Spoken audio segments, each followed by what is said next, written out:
Hello students, let's learn science subject grade 9 chapter number 14 natural resources। मतलब जो चीज हमको नेचुरली मिलती है, जो भगवान देता है, उसको नेचुरल बोलते हैं, राइट। जैसे नेचुरल रिसोर्सेज क्या हो गया? खाना हो गया, पानी हो गया, धूप हो गया, राइट, जिससे अपना जीवन चलता है ना। और is the only planet which has life on it, right? What are these resources on the earth? These are land, water and the air. The outer crust of the earth is called the lithosphere. बाहरी सतह को lithosphere बोला जाता है। और पानी जो है ना अर्थ पे 75% है of the total area of the earth surface. और पानी क्या खाली बाहर दिखाई देता है वैसे नहीं, it is also found underground, ground के अंदर, जैसे स्प्रिंग्स हो गया है ना। स्प्रिंग्स देखा रहेगा आपने, मतलब जमीन के नीचे से पानी ऑटोमेटिक आता है, उसको स्प्रिंग्स बोलते हैं। नेचुरल पानी है, मतलब पाइप का पानी नहीं, पाइप भी जमीन के नीचे से, पाइप फूटेगा तो उसमें से पानी आता है, तो that is not a spring, right. Vajreshwari जो मुंबई में है, वहां पे हॉट वाटर स्प्रिंग्स है। There are two types, hot water spring and cold water spring, right. मतलब नीचे से जो गर्म पानी आता है तो उसको हॉट वाटर स्प्रिंग बोलते हैं, ठंडा आएगा तो उसको कोल्ड वाटर स्प्रिंग बोलते हैं, right.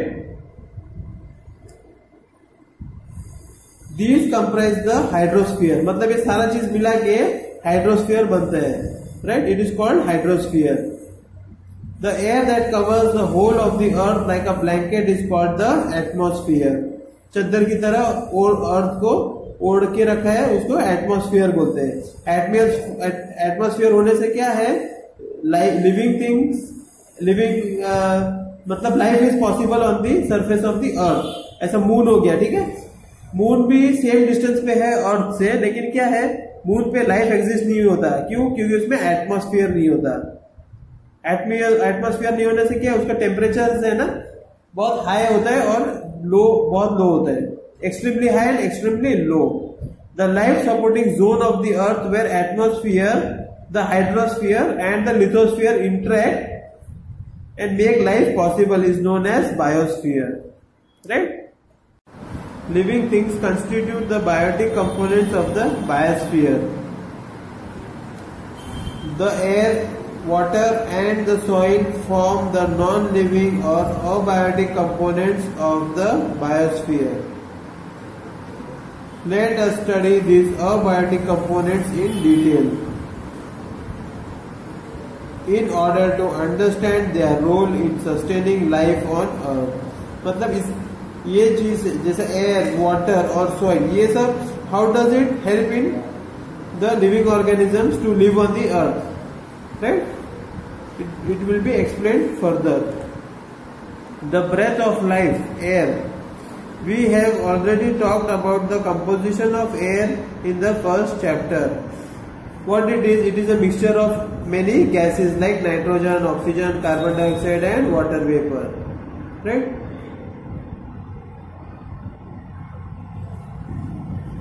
In planets such as Venus and Mars, where no life is known to exist, the major component of the atmosphere is found to be carbon dioxide. In these two planets, carbon dioxide gas is found, so their life cannot exist, right? We need oxygen to live. Carbon constitutes up to 95 to 97% of the atmosphere on Venus and Mars. Eukaryotic cells and many prokaryotic cells, we have discussed this in chapter 5. They need oxygen to break down glucose molecules and get energy for their activities. This results in the production of carbon dioxide, right?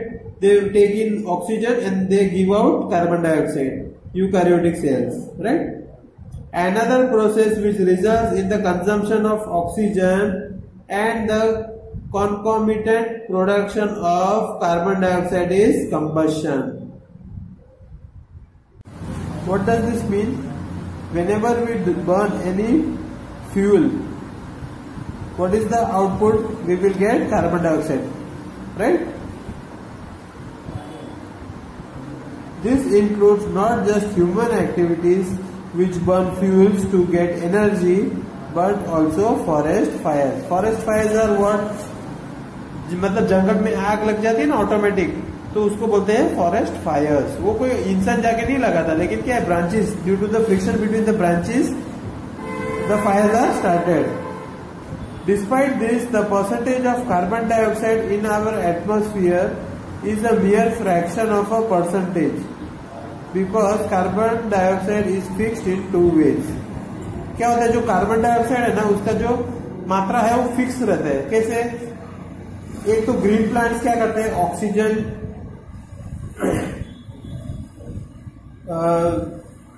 वो लोग क्या करते हैं, carbon dioxide breathe करते हैं और oxygen बाहर फेंकते हैं, राइट?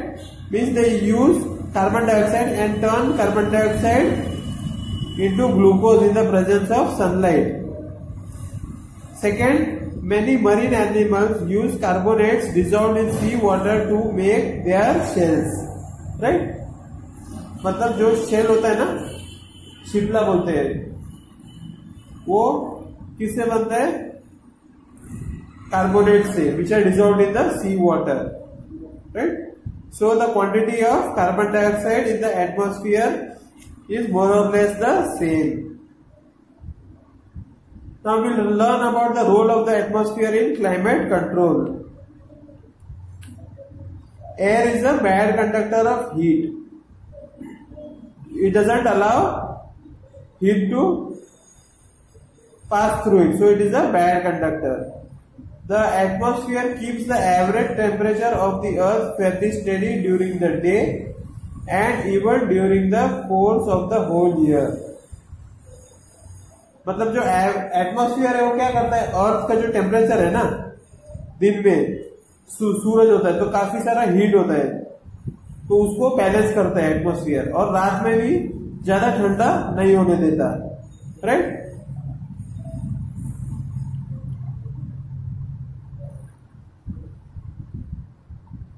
मून के बारे में अगर हम लोग देखते हैं तो वो और सन का जो डिस्टेंस है, मतलब अर्थ और सन का जो डिस्टेंस है उसके आसपास ही है मून और सन का डिस्टेंस, लेकिन वहां पे जो टेम्परेचर है वो -190 डिग्री से लेके 110 डिग्री सेल्सियस तक उसका टेम्परेचर रहता है। क्यों? कि वहां एटमॉस्फेयर नहीं है मून का सरफेस पे, राइट? अगर हम लोग रेती और पानी दोनों अलग अलग गर्म करेंगे, ठीक है, तो दोनों का टेम्परेचर जो है, किसी को सपोज 3 घंटे लगेंगे, किसी को 1 घंटा लगेगा गर्म होने में, है ना? मतलब दोनों का टेम्परेचर जो है ना वो अलग होता है, राइट? एंड ठंडा होने का भी टेम्परेचर अलग होगा, राइट? तो उससे क्या होता है, विंड्स होते हैं। कैसे होते हैं? Let's see in the next paragraph, the movement of air, right? कैसे होता है?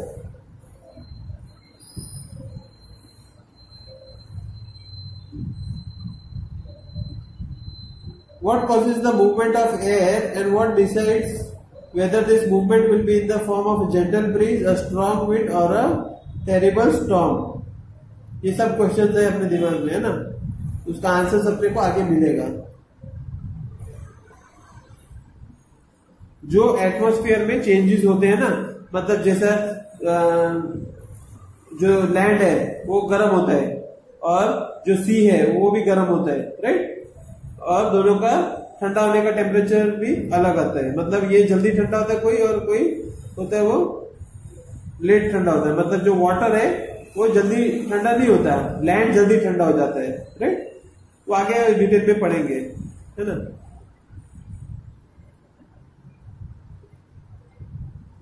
कोई भी जो गर्म होता है चीज, तो उसका क्या तैयार होता है? वाटर वेपर तैयार होता है। Water vapour is form due to the heating of water bodies and the activities of living organisms. The atmosphere can be heated from below by the radiation that is reflected back or re-radiated by the land or water bodies. Atmosphere गर्म कैसे हो सकता है? एक तो क्या है, नीचे जो रेडिएशन आता है, मतलब अर्थ का क्रस्ट है उसमें भी मोल्टन लावा मैग्मा सब है, ठीक है, मैग्मा है, तो उसमें से रेडिएशन आता है, उससे गर्मी बढ़ती है। और दूसरा क्या है, जो लैंड और वाटर बॉडीज है, मतलब जमीन या पानी, वो भी गर्म होता है, तो उससे भी हीट तैयार होता है। On being heated, convection currents are set up in the air in order to gain some understanding of the nature of convection currents. Let us perform this activity. What we will do? We will take one candle inside a beaker, right? And what we will do? Burning candle लेना है, मतलब जलता हुआ मेणबत्ती लेना है glass beaker के अंदर, और ऊपर है ना जो ये अगरबत्ती होती है ना, जली हुई अगरबत्ती, वो लाके हम लोग उसके ऊपर रखेंगे, ठीक है। तो क्या होगा, जो फ्लेम है ना वो कंटिन्यूस एक ही तरीके का बल्ब जलेगा कि हिलना चालू होगा उसका। ये एक्सपेरिमेंट कर लेना आप घर पे, लेकिन पेरेंट्स के सामने करके देखना, ठीक है। कोई भी पेरेंट्स हो, एल्डर्स हो, उसके सामने करना, और इसका फीडबैक मुझे कमेंट सेक्शन में लिख देना, राइट।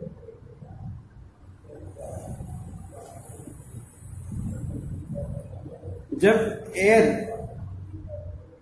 गर्म होती है, राइट, बाय रेडिएशन और फ्रॉम द हीटेड लैंड और वाटर, मतलब नीचे से जो गर्म हवा आती है रेडिएशन, उससे हवा गर्म हो सकती है। और दूसरा हमने दो कारण देखा था, एक तो लैंड या वाटर बॉडी गर्म होती है, तो उससे भी हवा गर्म होती है।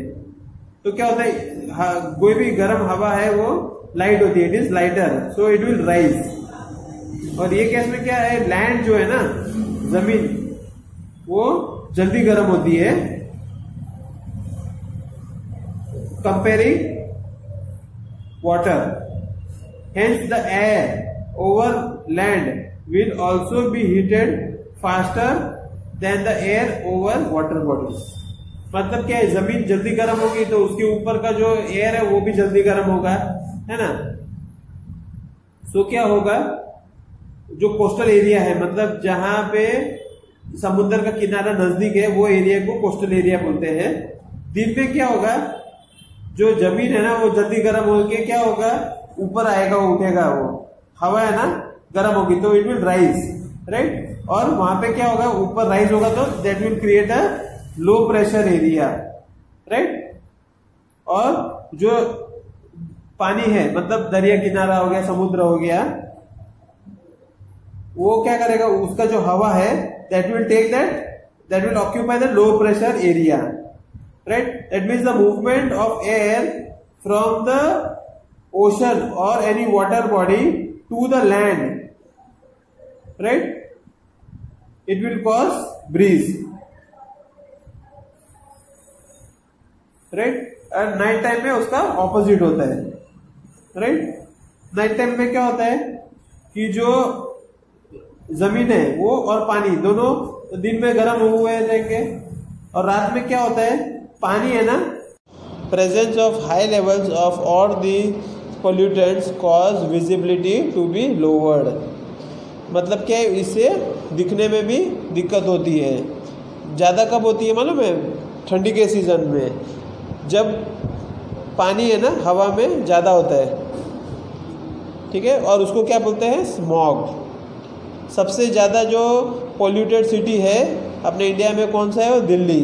वहाँ पे है ना सबसे ज़्यादा एक्सीडेंट्स ठंडी के सीजन में होते हैं। वाई? बिकॉज ऑफ स्मॉग, दिखाई नहीं देता, राइट। और दूसरा क्या होता है, पोल्यूशन से प्रॉब्लम, जो श्वास लेने में तकलीफ होती है, लंग के कैंसर होते हैं, एलर्जीज होती है, स्किन के डिजीजेज हो जाती है, मतलब काफ़ी सारा हानि होता है ह्यूमन बींग्स को और एनिमल्स को, right, because of the air pollution. an increase in the contents of these harmful substances in air is called air pollution. Right? Now let's learn about water. Water occupies a very large area of the earth's surface and is also found underground. ठीक है, सिर्फ reverse, oceans, उसमें पानी नहीं मिलता, लेकिन ज़मीन के अंदर भी होती है पानी की अवेलेबिलिटी. राइट, जैसे हम लोग बोरवेल करते हैं तो अपने को ज़मीन के नीचे डिग करना पड़ता है होल, और उसमें से पानी मिलता है. So it is underground. कुएं में भी मिलता है अंडरग्राउंड, अंदर से पानी निकलते हैं. ठीक है. Some amount of water exists in the form of water vapor in the atmosphere. हवा में जो पानी अवेलेबल होता है उसको ह्यूमिडिटी बोलते हैं, मालूम है ना. So in air water vapour is also present.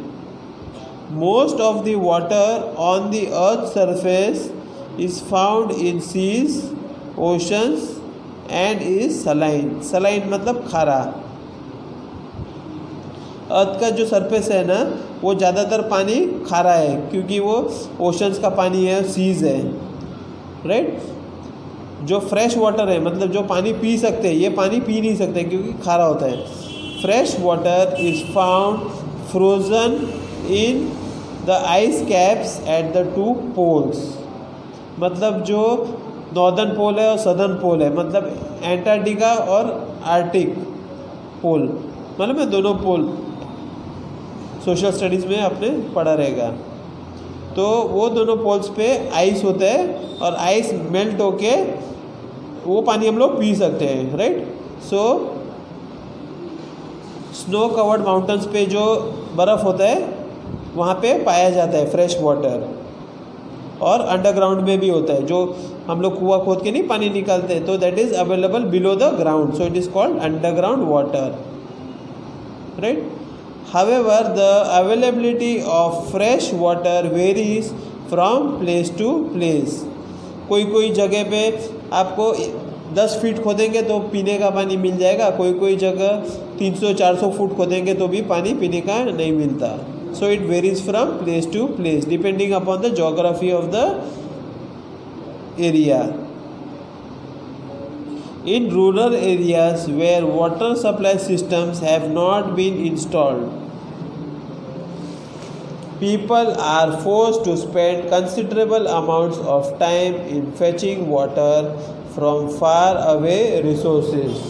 मतलब जहाँ पे जो विलेजेस में पाइपलाइन अभी तक पहुँची नहीं है, वो लोग क्या करते हैं, काफ़ी दूर दूर जगह से पानी कलेक्ट करते हैं. जैसे कुआं होगा किधर, वहाँ से वो लोग पानी कलेक्ट करेंगे अपना पीने के लिए. Right.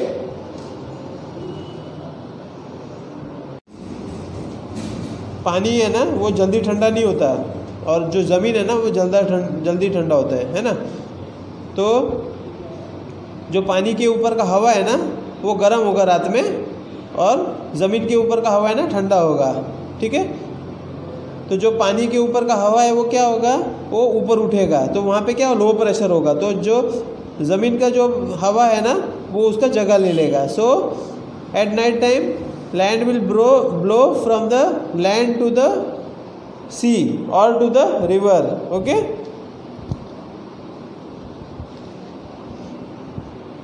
Similarly, all the movements of air resulting in diverse atmospheric phenomena are caused by the uneven heating of the atmosphere in different regions of the earth.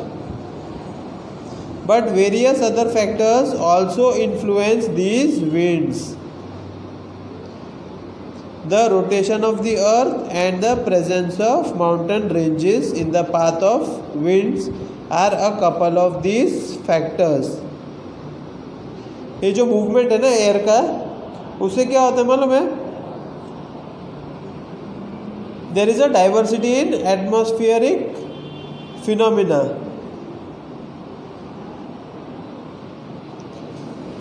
सिर्फ खाली जो हवा गर्म होती है और उसका मूवमेंट होता है उससे नहीं फ़र्क पड़ता, और उसके अलावा भी काफ़ी सारा फैक्टर्स है जो हवा का मूवमेंट के लिए ज़िम्मेदार है. जैसे कि रोटेशन ऑफ द अर्थ जो घूमता है ना अपने एक्सिस पे, और तीसरा कारण है जो माउंटेन्स है, ठीक है। अभी बीच में माउंटेन है और जोर से हवा आएगी तो क्या होगा, वो माउंटेन हवा पास नहीं होने देगी, it will deflect the path of the wind, right. So all these factors affect the wind. Now let's study about rain.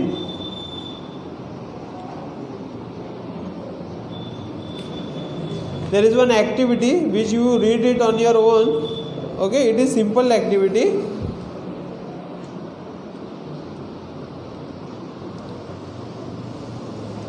When water bodies are heated during the day, a large amount of water evaporates and goes into the air, है ना। जो पानी है दिन में गर्म होता है, कौन सा, दरिया का, समुद्र का, तो वो क्या होता है, वो इवेपोरेट होना चालू है, वाफ बन के वो हवा में जाता है, ठीक है। Some amount of water vapour also gets into the atmosphere because of various biological activities. The air also gets heated. तो गर्म हवा जब जो वाटर बॉडी है उसके ऊपर से जाएगी तो हवा में मिक्स होगी, तो वो एयर गर्म होगी तो हवा भी तो गर्म हो जाएगी, है ना। As this air rises it expands and cools. जैसे जैसे वो ऊपर उठेगी वैसे वो एक्सपेंड होगी और ठंडी होती जाएगी। This cooling causes the water vapour in the air to condense in the form of tiny droplets. जैसे जैसे वो ठंडी होगी, वाटर वेपर आपने देखा रहेगा, एक्सपेरिमेंट किया था हमने अर्लियर चैप्टर्स में। पानी को उबालेंगे, उसके ऊपर ढक्कन रखेंगे तो वाटर वेपर जैसे ठंडा होगा, गैस बंद करके देखेंगे तो जो पानी है ना फॉर्म हो जाता है, वो वाटर वेपर से पानी मिल जाएगा अपने को। वाटर वेपर जो डिश की नीचे का सरफेस पे फिक्स हुआ रहेगा, मतलब it will remain on the under side of the dish, that will get converted into water on reducing the temperature of the liquid। तो वैसे ही होता है, जो वेपर ठंडा हो जाता है तो वो उसका क्या होता है, टाइनी ड्रॉपलेट्स में कन्वर्ट होता है, मतलब पानी में कन्वर्ट होता है। This condensation of water is facilitated if some particles could act as the nucleus for these drops to form around।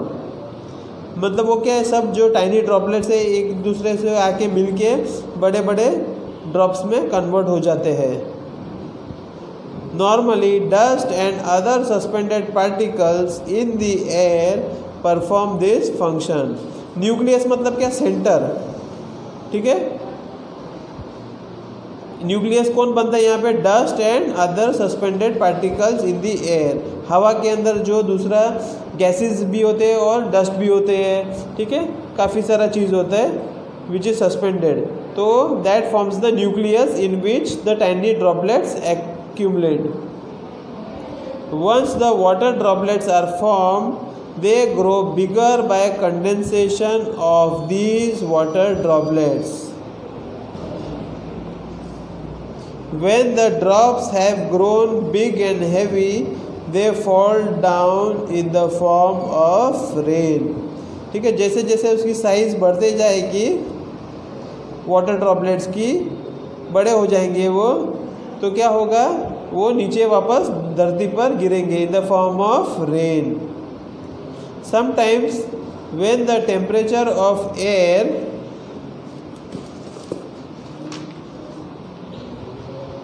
is low enough, precipitation may occur in the form of snow, sleet or hail। Okay, what is precipitation? Anything that falls from the clouds to the earth surface is called precipitation। It can be in the form of snow, बर्फ, and sleet। What is sleet? कि जो बारिश का पानी है, rain drops, वो जब freeze हो जाते हैं, बर्फ़ बन जाते हैं, तो वो टाइनी बॉल्स जैसे हो जाते हैं, इट इज़ कॉल्ड स्लीट। और हेल स्टॉर्म सुना रहेगा, छोटे छोटे बर्फ़ के ना ऐसे गोले पड़ते हैं आकाश में से, right. Rainfall patterns are decided by the prevailing wind patterns.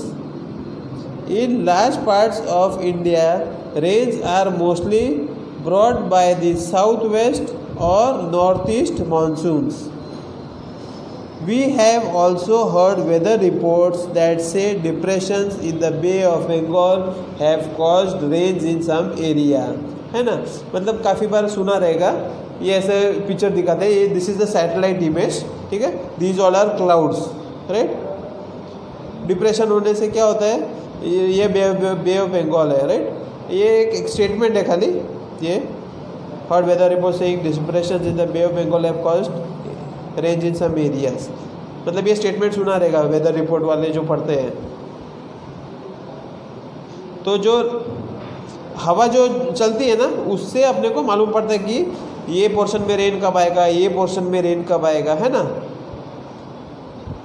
हमको पता चल जाता है कि ये कोस्टल एरियाज में रेंस कब आएगा, बराबर, ये नॉर्थ ईस्ट साइड में रेंस कब आएगा, ऐसा हम लोग को हवा का डायरेक्शन से पता चलता है, right. Now let's learn about air pollution.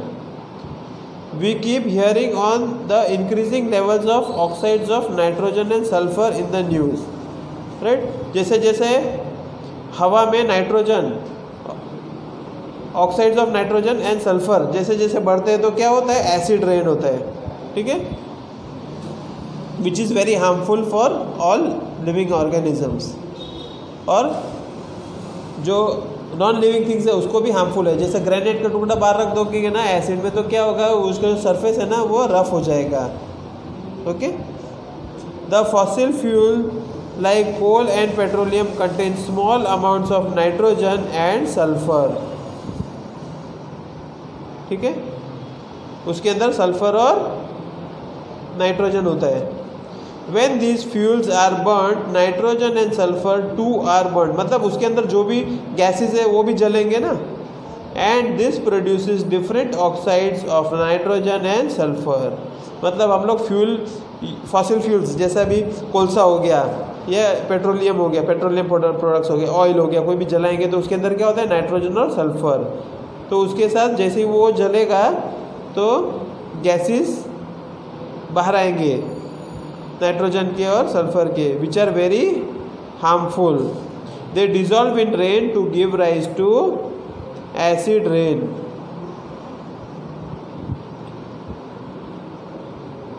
मतलब जो बारिश का पानी है उसके साथ वो मिक्स हो जाते हैं गैसेस, और एसिड, जो बारिश है वो एसिड रेन में कन्वर्ट हो जाता है।